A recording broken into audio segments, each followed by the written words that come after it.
Dostoevsky, the only one who has taught me anything about psychology. Nietzsche. Nietzsche became acquainted with some of Dostoevsky's works in 1887 after the death of the Russian.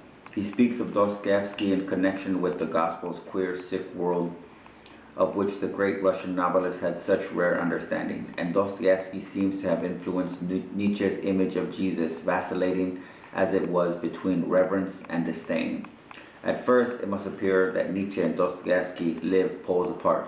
Dostoevsky's reverence for the autonomous little man, the humble saint and repentant sinner, stand in sharp contrast to Nietzsche's arrogant praise of the lonely Superman and his haughty condescension towards the, quote, much too many, close quote. Dostoevsky is apt to disappear behind his numerous characters and ever-changing plots, whereas Nietzsche never allows us to forget him on his solitary seat of judgment, from which he addresses mankind with vehement scorn. Yet there were also surprising points of contact and even similarities. Both belong to the order of the great confessors, to whom mankind is indebted for some of its deepest insights into human nature. The title of Nietzsche's final self-description, Ecce Homo, was Pontius Pilate's last plea for mercy on behalf of Christ, a strange title to be chosen by the author of the Antichrist. Its self-revelation makes for painful, embarrassing reading. Even if we excuse his brazen self-glorification, parentheses, quote, I will tell myself my own life, close quote, close parentheses, on the grounds that it was written during his approaching insanity, the uncounted remarks about himself scattered over his entire work and correspondence are one huge monologue unveiling the innermost secrets of the lonely thinker. In a different manner, but with the same counterpoint, the themes of Dostoevsky's novel are the reiterated variations of his own story: death sentences, commutation, deportation, epilepsy, gambling, religious doubt and self-torture, remorse, and the hate of Western civilization. In his own world of sickness, and Nietzsche could, with reason, regret that Dostoevsky had not been present in Jesus' own world, the illness and sin of which he would have interpreted with such understanding. Dostoevsky never realized his dream of writing several volumes on the project of atheism, nor the autobiographical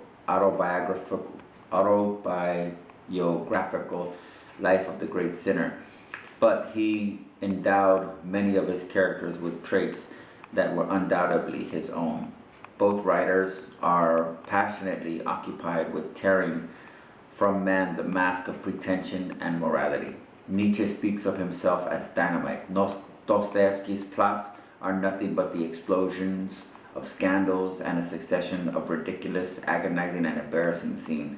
Both feel that they are living outside the middle class up to which they belong. Nietzsche was convinced that not Christian morality, but the exalted spirit of life, the Greek daimonion, ought to motivate life. Dostoevsky saw that this daimonion living in the unawakened collective genius of the Russian people, who would bring salvation to Europe and Asia, a faith Nietzsche shared at certain periods. The happiness of Russia would contain much suffering, as the genius of Nietzsche's Superman was also burdened with sorrow. These predictions were, alas, fulfilled in our time in a most disturbing manner. Russian and German totalitarianism have indeed brought a full measure of sorrow and suffering. For both the normal categories of well-being and health or illness are no longer sufficient to comprehend man's existence. Nietzsche considered a saint like Francis of Assisi a neurotic and epileptic visionary. Christianity was to him the result of hysteria and epilepsy. Dostoevsky's highest type, the idiot Prince Mishkin, suffers from epilepsy, the quote-unquote sacred disease that was also the writer's own tragic burden. Nietzsche proclaimed Christianity the religion of the herd man, who is incapable of spirituality but only desires security, a thought expressed with equal cynicism by the Grand Inquisitor. But the Grand Inquisitor is yet superior to Nietzsche's Superman. The cardinal feels at least some obligation to these quote unquote children, whereas Nietzsche holds them in disdain and would let them perish, maintaining that only the higher type of man is worthy of living. Suffering occupies both thinkers, but they differ widely in its interpretation. Nietzsche would have agreed with Ivan Karamazov, who was willing to bring about mankind's happiness if it could be achieved by torturing to death one being, perhaps only a little child, whereas Alyosha, his brother, declared he would not be able to commit such cruelty under any circumstances. Nietzsche's lifelong illness and his heroic resistance against it played such an important part in his creative thinking that he raised illness to the rank of a metaphysical order. Speaking of his personal experiences, he frequently tells how his own illness forced him to search for the meaning of life beyond that which is obvious, normal, and orderly. Illness and health are not contrasts but degrees of being. Illness raises creative man to the heroism which is the only condition from which great things arise. Illness produces, therefore, spiritual health. Overcoming illness generates ecstasy, whereas health tends to make man satisfied. It is a barrier keeping him from the ultimate recognition of life's secrets. Health can only serve to transcend illness. Dostoevsky looks upon illness in a similar manner as a profound source of wisdom. His epilepsy subdues him with fatal regularity, but every one of his seizures is preceded by an overpowering and universal sense of harmony, producing a psychic happiness for which he was willing to give 10 years of his life, or even his entire life. Like Nietzsche, Dostoevsky realizes the enormous burden of illness and insanity laid upon those called to envision the ultimate truth. Both men are living in the vicinity of the abnormal and refuse to see an illness as weakness. Just as they consider health and illness insufficient concepts, so do they regard the categories of moral good and evil as outworn and useless. Nietzsche's Superman lives beyond good and evil. His question, quote, "Nowadays, who knows still what is good and bad," close quote, lights up the cynical candor and moral confusion and indifference that were beginning to be evident in Europe at the turn of the century. Dostoevsky states categorically, quote, "There is no good and bad," close quote. His criticism resembles that of Nietzsche's, quote, "campaign against morality," close quote, in The Dawn of the Day, in which Nietzsche opposes normal ethical precepts and declares that the basis for all average virtue is sheer egoism, the desire to remain undisturbed and to be assured of salvation. Dostoevsky's Grand Inquisitor proclaims blatantly that only a few thousand can ever make the grade as true Christians, certainly not the millions who are calling themselves Christians. In the vein of Kierkegaard's attacks, Nietzsche also maintains that, quote, "God is being strangled by theology," close quote, adding in like manner that, quote, "morals are choked off by the morality," close quote, of pretense and society's hypocrisy. The welter of chaos in Dostoevsky's creation is illustrated by the Grand Inquisitor, who contradicts Dostoevsky's own praise of the masses when he speaks of them as a harmonious ant-heap, a trained horde of 100 million. The Cardinal and Kirillov in The Possessed are close relatives of Nietzsche and are certain other characters in the Russian stories. Nietzsche and Dostoevsky wrestle with faith and doubt without ever being able to separate the two. Nietzsche's faith in the new man seems less tangible than his defiance of man as he saw him. His unceasing interior debate fuses doubt and belief into one as necessary concomitants. Quote, "I believe only by doubting whether I believe," close quote, he said. Dostoevsky's skepticism and outright admiration of doubt or unbelief reverse our concept of sin and virtue in spite of the tenderness with which he surrounds his saints. It is more than a play on words when he says, quote, "Man is a crook, and a crook is he who says so," close quote. Both fail in varying degrees to give a concrete goal to man. Nietzsche's radical atheism finds, of course, no clearly approving balance in Dostoevsky's own wavering world of faith or disbelief. Although we know how profound Dostoevsky was to the figure, how proud Dostoevsky was of the figure of Ivan Karamazov, who was a bolder embodiment of atheism than any earlier character. But Dostoevsky's elder Zosima has a warm heart for atheists. He demands love for them because, quote, there are many good ones among them, close quote. Even the criminals may be good men, the ones who had, quote, the courage, close quote, to trespass and are now the, quote, broken strong ones, close quote. A thought recurring in Nietzsche, who also believes in the essential psychological health of the criminal. A love for the fatherland makes both Nietzsche and Dostoevsky elevate the soil to the same sacred category that has made the Russians the tenacious defenders of their country, and that has given the Nazis their fanatical blood and soil gospel. Nietzsche's Zarathustra implores his audience to, quote, remain true to our earth, close quote, while Dostoevsky's Zosima praises the sacredness of the soil and demands for it religious veneration. The two writers belong to the great disturbers of humanity, and their uncanny premonition for the coming European disaster again links them together in many respects. Their political visions deal with the future structure of all Europe or with limitless global schemes, just as their immediate counsel is at once specific and vague. Both share Kierkegaard's pessimistic presentiment that Europe is doomed, and Nietzsche, who had never been in Russia, joins Dostoevsky in believing that Russia would yet have a mission of historic proportions. A tragic but inevitable perversion of their ideas brought it about that both writers supplied energies of the most dynamic and destructive kind to later historic movements of which they could scarcely have approved. Dostoevsky's hope for Russia's future gave a voice to the Latin messianic dreams of the modern Russian mind, without which contemporary Bolshevism is unthinkable. Its inhuman and unchristian character would have aroused Dostoevsky's strongest protest, as may be seen in The Possessed and in the Grand Inquisitor's perverted gospel of the herdman.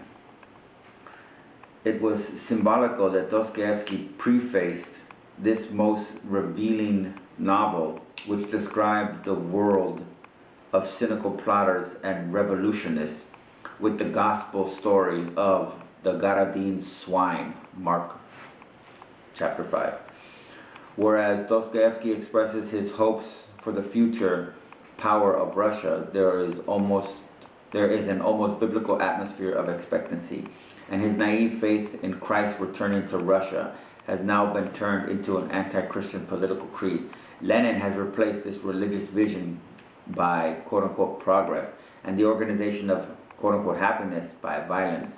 It is therefore no accident that the Soviets tend to neglect Dostoevsky, the anti-socialist, considering him a bourgeois writer, and favor Leo Tolstoy, the epic chronicler of wars and the promoter of the ill-defined Christian socialism.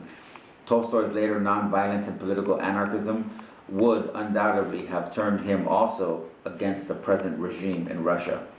But both Dostoevsky and Tolstoy have been feeding some of their energies into the bloodstream of Russian nationalism in a manner they could not possibly have foreseen. Nietzsche likewise, by firing the imagination of German nationalism and strengthening the doctrine of racial superiority, has contributed to the catastrophic results of recent history. This must be said in spite of the fact that Hitler's vulgar figure was no incarnation of Nietzsche's Superman, and Nazism has drawn upon numerous other sources much more crucial and determining in their effect on politics than Nietzsche's philosophy. Among Nietzsche's own spiritual ancestors were men as diverse as Heinrich Heine, who wanted Hellenism to combat Nazarenism, and Ibsen with the vision of the Third Empire, a spiritual realm without plebeians, somewhat akin to the Third Rome of Dostoevsky's feverish fantasies. But many of Nietzsche's ideas became allies, quote, in the spiritual warfare, close quote, of the Nazis, as one of their publicists wrote. Like Hitler, Nietzsche had been one of the, quote, terrible simplifiers of history, close quote, a term coined by Jacob Burckhardt, a Swiss historian and friend of Nietzsche, and Nazism used him to seduce untold minds. His attacks upon the middle class, his, quote, transvaluation of all values, close quote, his hostility to Christian morals, and his references to the, quote, magnificent blonde brute, close quote, and the, quote, blonde Teuton beast, close quote, dawn of idols, were gladly exploited by Hitler's disciples. Nietzsche had felt repelled by anti-Semitism. As a writer, he considered himself, with the Jew Heinrich Heine, the greatest figure in German literature. He had praised repeatedly the mental alertness of the Jewish race, and Wagner's anti-Semitism had been one of the reasons for the estrangement between the two geniuses. He was certainly not one to favor racial breeding for raising mankind's level. Nietzsche held other races in high regard, calling even Bismarck a Slav. In fact, he thought the Germans as the most, quote, mixed of all peoples, close quote, and denounced nationalism and race hatred, the gay science, stressing the need for being a good European. Yet the contradictory nature of much of his writings delivered convenient arguments into the hands of the Nazis, and history's judgment about his share of guilt in the perversion of the German mind will be less discerning than the thinker's own esoteric intentions might have wished. Once more, it is a gross exaggeration to say that he is one of Nazism's immediate progenitors. Thomas Mann maintains rightly that it is more correct to say that fascism created Nietzsche than to contend that he created fascism.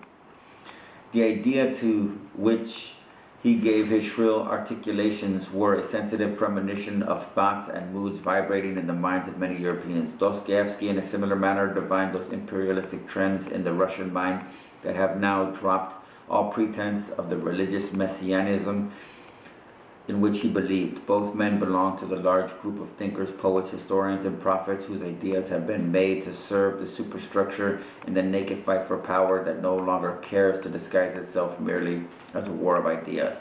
Nietzsche's role in the thinking of mankind is certainly not exhausted by such considerations. He is more than political dynamite. His thoughts were and will continue to be the spiritual nutriment for many in this, quote, age of longing, close quote, Colster, who have lost their faith in religion, church, politics, and society. This may seem strange in view of his nihilism and chaos-creating denial of many of our traditional values, but Europe's mood must not be measured by American standards, and Nietzsche's constructive influence upon the religious thinking of European theology cannot at this moment be fully appraised. The philosopher Karl Jasper leaves the question open as to his and also Kierkegaard's ultimate meaning in mankind's history. Much of what we see in Nietzsche now is conditioned by the spiritual substance with which we approach him. He appears as mysterious to us as he was to himself, but we know already that we cannot afford to ignore or ridicule him.